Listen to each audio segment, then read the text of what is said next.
So have you decided you're going to vote for next year's election? I know for many people it's a really difficult decision. There's now a lot of evidence that voters across our continent feel that politics, or is that politicians, are not working for them. Dr. Webster Zambara is at the Institute for Justice and Reconciliation. He's been looking at this question. Dr. Zambara, good afternoon to you. I find this all the time. People say, I'm not going to vote. I don't know who I'm going to vote for. Do we find this in other countries across Africa as well? Good afternoon and good afternoon to your viewers. Indeed, this is actually, as they said, trend. If we are to base on the results of Afrobarometer surveys in 36 countries, we see a general decline in voting patterns, particularly among the youth. But it is also a question of the demand for democracy, interestingly, from the same research.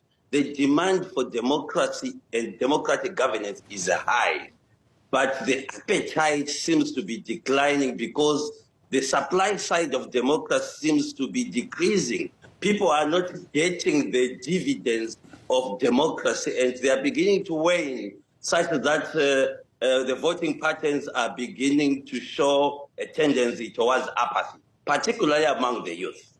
Okay, I mean, why? Is democracy failing? It is your right not to vote. Is democracy failing? Perhaps maybe more likely there's nothing that attracts people to come and vote. Well, a number of issues can actually be attributed to it. One is declining or diminishing trust among the populace. They lack trust in institutions of governance and governing leadership. So that trust is waning because the leadership is not acting in ways or governing in ways that citizens are seeing quick changes in their livelihoods.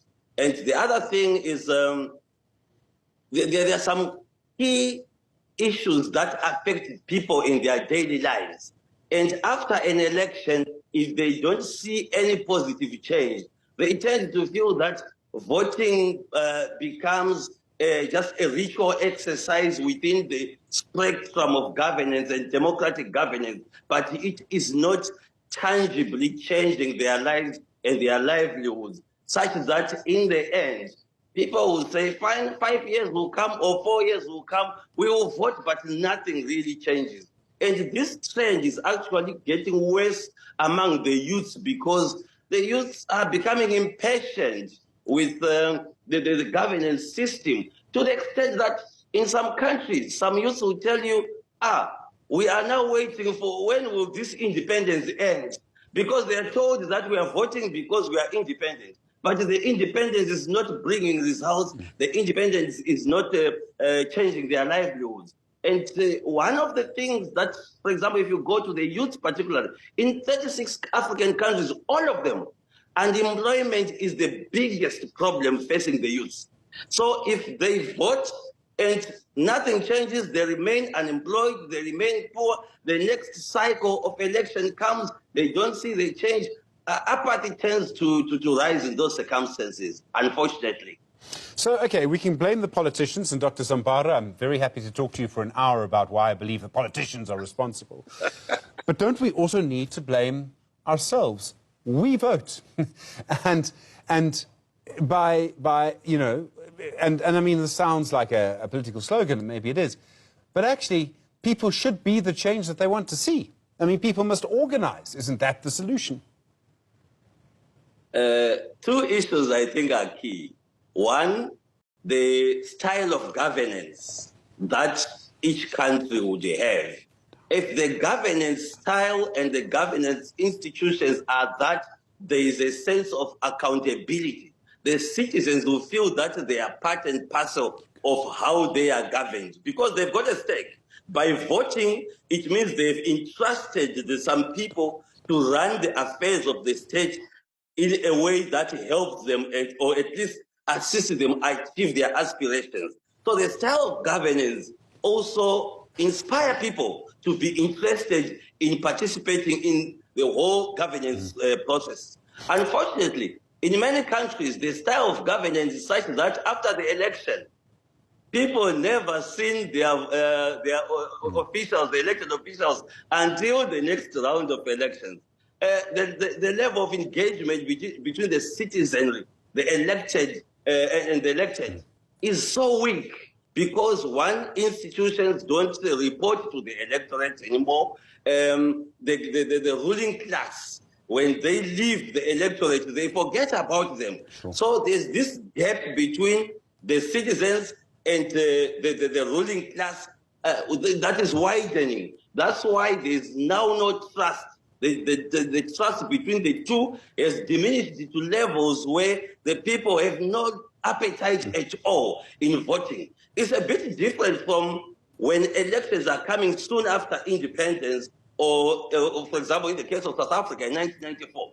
Sure. There was a very big expectation that if we have democracy, things will change. Now we are 3 decades into democracy, and some people are even at worst beginning to compare the kind of government we have in terms of service delivery to the previous regime. Yeah. And this is not only South Africa. In many other African countries, you hear people comparing their independent states to previous regimes. That is unfortunate, and it speaks volumes of the failure of the independent states to transform the countries that they've inherited into developmental states in which everyone has a stake and everyone can benefit, or at least there is accountability on what and how our resources are being used for. Now, And what we often get, we get a myriad of stories around how corruption manifests within the leadership and how service delivery is stifled and the poor gets poorer, and the structures that were there during colonial times continue to be there, such that the people begin to lose faith in democracy as a way of governance. And this is quite unfortunate. So I agree with you. To some extent, the citizenry has to continue to be organized, to be active, and to demand that those that they are elected report to them and deliver on their promises. Okay. On the other hand, those that are elected should also play ball and make sure that they serve the people that elected them. Okay, Dr. Zambara, I'm sorry to interrupt you. There's an example I want to put to you. It's interesting to see how the percentage of people who vote in elections can change.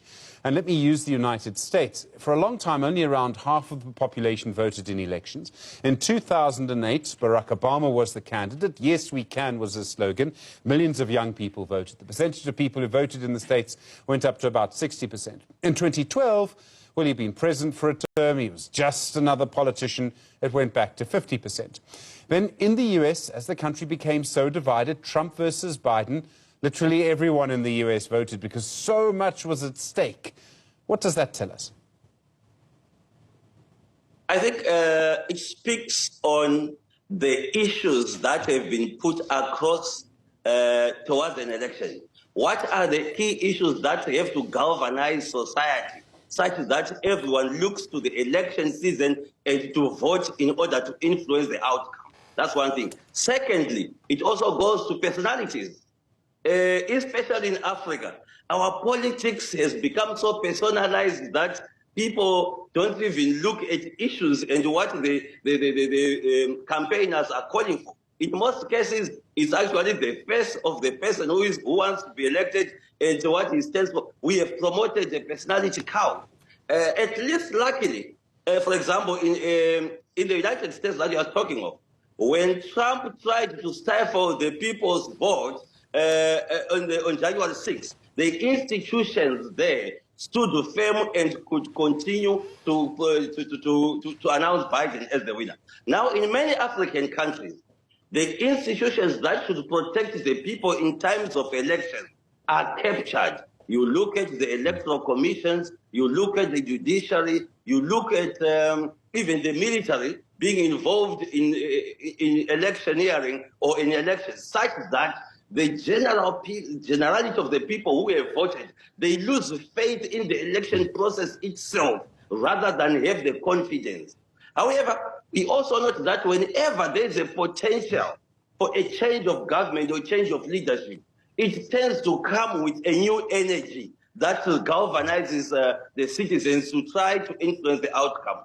But where we have almost continuous systems or outcomes, we tend to see people resigning because they don't have faith and energy to hope for change or any transition or transformation of their leadership. Dr. Webster Zambara, thank you, at the Institute for Justice and Reconciliation. Really do appreciate the time, sir. In a moment, business with Muteo Khoribe.